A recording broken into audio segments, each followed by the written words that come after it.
both teams have a Trick Room option as well. You know, there's so many ways that these two players can get an advantage. They did play earlier today as well, and Jake came out on top in round 4 of our Swiss pairings then. But starting anew here in finals, it's Iron Bundle and Miraidon staring down the Cornerstone, Ogerpon, and Lunala.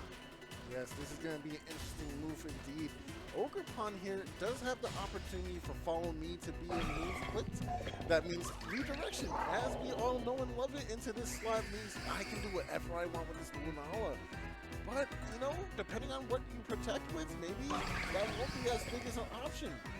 But we also do know that the ice coverage here from our dear friend Iron Bundle can definitely deal with the speed.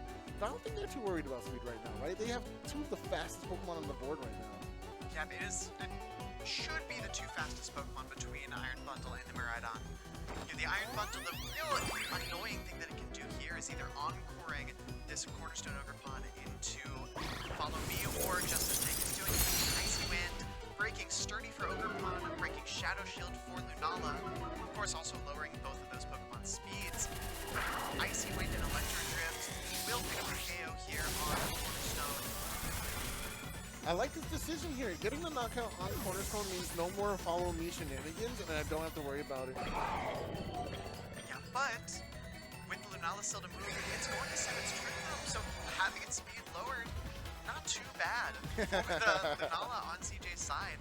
You know, I think you'll take, say, 16 points of damage for that trade, but I think you're seeing what folks are seeing right now too, Naeem. Not some terribly slow Pokemon. That's a very fast one to be bringing into Trick Room, I gotta say. But you know what? This isn't too terrible. We do have Lunala that can just put out a ton of pressure. And what is the best move that Iron Bundle has here? Icy Wind, which is gonna drop my speed anyway, which could be, you know, helpful for me in this Trick Room setting. Yeah, the Iron Bundle, of course, does have the... Oh, it's actually Ice Beam. I was going to say Freeze Dry. But it is Ice Beam. It's a little bit stronger than Freeze Dry with the trade-off of not hitting Water type super effectively. But it does have the Encore as well. It's always going to be an option. And the Power Herb, Meteor Beam, activating in one turn into Miraidon. Not enough to pick up that KO. Right switch now comes off into Lunala, doing a very sizable chunk of damage. Honestly, I could see even Iron Bundle going for a stronger Ice Beam here just to try and pick off this Lunala. It could be possible. I think it might be. There's, again, just so many fun tools that an Iron Bundle gets to play with. You know, you can break the Fluttermane's Focus Sash, you can potentially pick up the KO onto the Lunala with an Ice Beam. You could also, you know, if you have some foresight, click Encore into Lunala, which would lock it into the Meteor Beam. You know, stick it on the field, not doing anything until the next turn. As the Blue Blast intended for the Miraidon comes into Iron Hands, even with the critical hit, not quite enough to pick up the KO. And the Ice Beam, it will just break the Focus Sash on Fluttermane. But Iron Hands taking just so much damage on that turn as it's moving in. I gotta say, I really like Jake's play here, making sure that all sashes, all damage reductions are dealt with before we start pushing on into our offense. And it's showing that we're still in the lead here. Yeah, you do have, again, still that speed drop on the Lunala. I'm curious if that makes it slower than this Iron Hands. It depends on how fast the Lunala is trained, how slow the Iron Hands is trained potentially. But if the Lunala is going to move first, then you can really start to wreak some havoc with that Pokemon. It's definitely a tough call. Wild Charge still slower. Getting that knockout here, and not going to take too much recoil either because there was just a little bit of HP left on that Lunala, which means we're still on the table. We have a Blue Blast now to break the Focus Sash on the Iron Bundle on the other side. But because of that Focus Sash item, still going to be able to get off another Ice Beam with this Fluttermane. Ooh, survival! Fluttermane with the hidden sash, and still, it's kind of strong right now, looking good. Yeah, the hidden focus band just about on the Fluttermane. That's really interesting because that first Ice Beam did so much damage. So much more. It did a little bit over half of Fluttermane's HP, so for that, you know, you might have just gotten the maximum amount of damage from the first Ice Beam and the minimum amount of damage from the second. Lot of Pokemon in red health on the board right now. But I think still favoring Jake, of course, with the Pokemon advantage.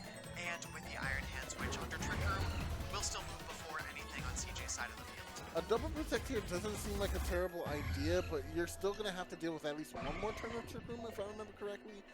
So maybe a protect with something like Flame Charge could be strong here too. That's what we're going to see. They're locking it in as they go for the Terrifier here on Koraidon, just to get that much more powerful. The Koraidon also going to get rid of its Ice Tag weakness. Could be relevant here. The Iron Bundle only packing Ice Tag attacks on its side. With the Flutter Mane, we do see the Protect that CJ locked in. Wild Charge going into the Flutter Mane slot. Nice Protect.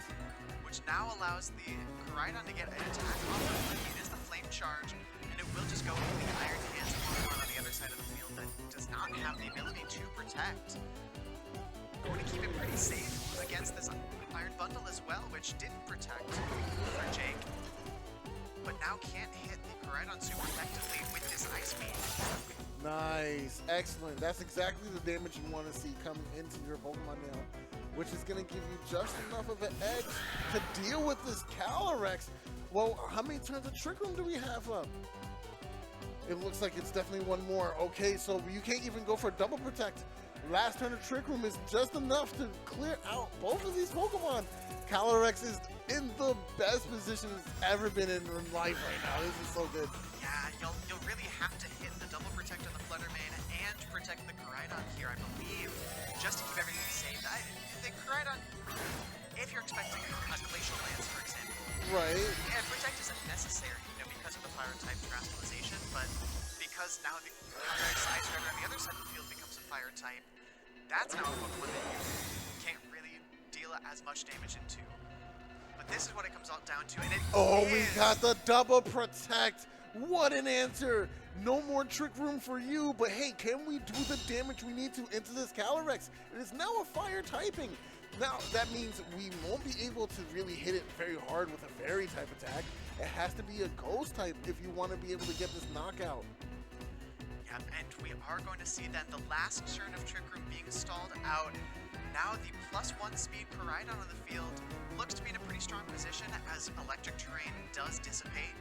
Of course, the Miraidon's still lurking in the back for Jake, so the option to switch, say, the Calyrex out into the Miraidon, reactivate the speed boost from Quark Drive for the Iron Bundle, which would make it the fastest Pokemon on the field once again. Oh, Calyrex is going to the back. We're bringing in what exactly here? Oh, Miraidon. It's coming into a close combat, which is kind of scary. And Flutter Mane will be able to move faster enough to actually deal with this Iron Bundle. Or not.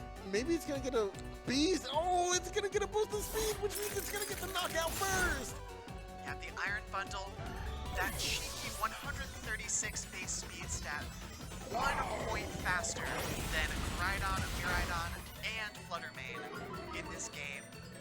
Makes it such an interesting and powerful support option on these Miraidon teams where you can hold the Focus Sash and activate the Quark Drive speed boost for it. Going to turn this into a 2 versus 1 endgame. 2 Pokemon that really just want to play Ice-type moves for the most part against a Fire-type Koraidon.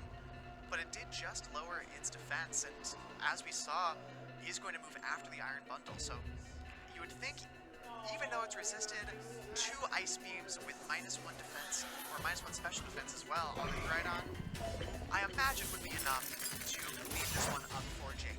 This close combat has to do all the damage in the world if you want to get through, and it's just not enough.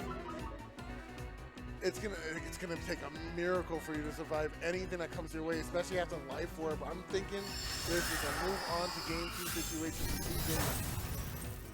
Yeah, and we do see again just how strong that Iron Bundle can be, specifically because of that speed stat. Really just forcing suboptimal plays and suboptimal lines to be taken just to avoid being steamrolled by Icy Wind Encore from this Iron Bundle. For CJ, you do have some options for counterplay. We got to see the Cornerstone Ogerpon immediately. Yes, it was able to redirect some attacks and allow the Lunala to set up Trick Room, but that's really all it did. That's all it did. And when you're setting up Trick Room for a Flutter Mane and a Koraidon, when there's a Calyrex Ice Rider on the other side of the field, it just doesn't feel like the most advantageous board position for you to be in. I'm wondering if there's a way for CJ to take over fast versions of speed control. Honestly, the Icy Wind on that Flutter Mane, for example. Yeah, Comes out to be the jump.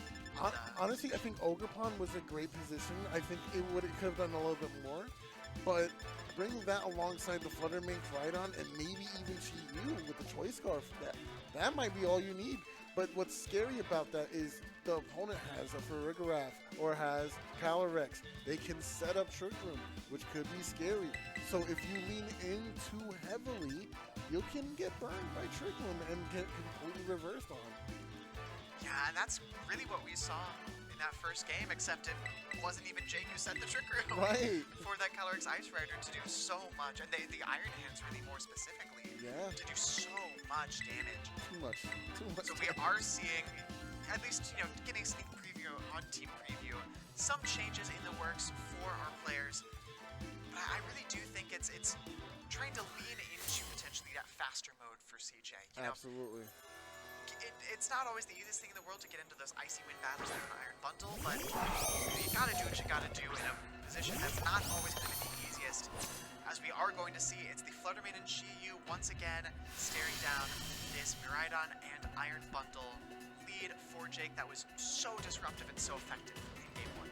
Well, it's going to be scary too because, well, we do have Icy Wind, a very fast Icy Wind here, which could help us probably sneak in some damage with...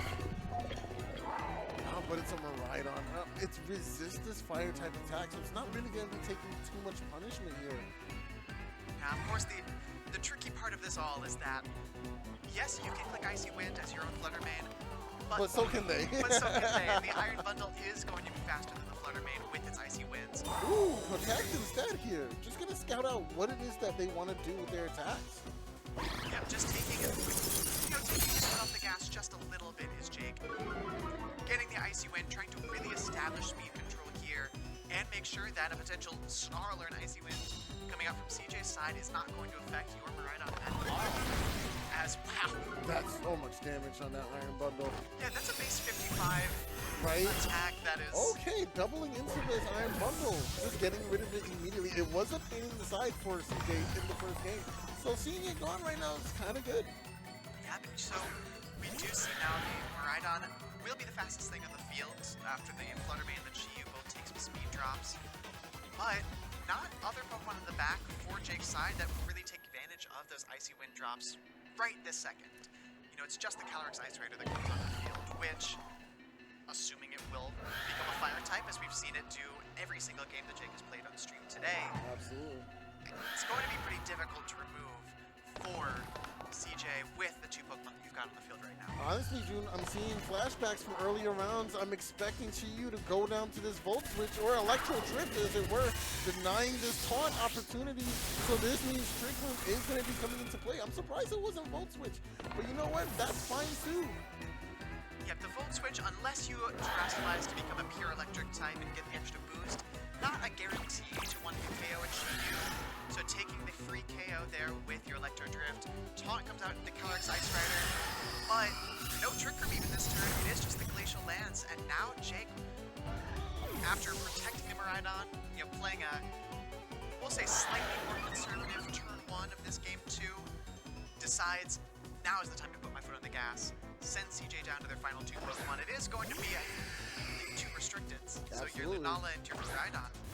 It's not a terrible position to be in. You're not the fastest, unfortunately, but you are, well, like, they're speed tying, right? Exactly. So, we don't know whether the Miraidon or the Koraidon is faster. We never got to see them at even footing in that first game.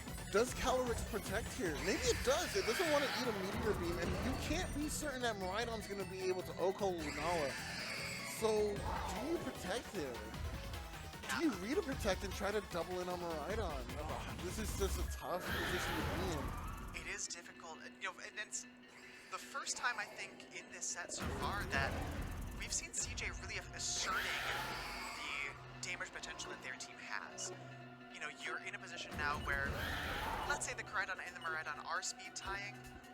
well, 50% of the time, your Koraidon's going to be able to get a big attack off, and based on the damage that we saw close combat due to the Koraidon in Game 1, Yep. it should be enough to pick it up from here. Well, here we go. We're going to see what choices were made. Here comes the Crystallization into Koraidon for that boosted power and that resistance.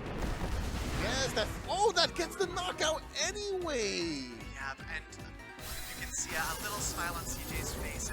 I would imagine both of these Pokemon are trained to be just as fast as they possibly can be. Meaning it's just up to fate whether Miraidon or Miraidon would go first on that turn. It happens to be that Miraidon goes first, hits the Draco Meteor. Now a Meteor This has to be beam. a crit into everything right now, so that way we can survive a hit here. Oh, just barely enough. Glacial Lance meeting the mark. Gonna do a significant. Wait, this is still can be doable. Miraidon has a drop on special attack, so. But there's still the That's too much. yeah, there's the unrevealed fourth Pokemon Oh, that's as well. true, That too. the Lunala that doesn't have any spread damage moves. I just don't think it's going to be able to take the KOs it needs to before it's going to succumb to the offensive pressure from Jake's side. So we do see a 2-0 victory for Jake Muller, winning the April Video Game Cup here at Balance Patch. Fireworks all over the place in that finals. Absolutely. And this is actually their first time here too, which is actually kind of convenient. Congratulations to Jake.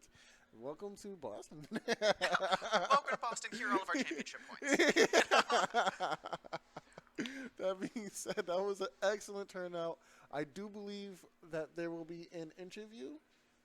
Only if you want. Oh, not me. Only if you y'all. Hey, Andrew, if you want to interview our winner, go ahead. Nah, I don't need But to. I think we may both need to get out of here. Alrighty Some then. prior engagements. Thank you for tuning in. It has been a blast. We will see you next time.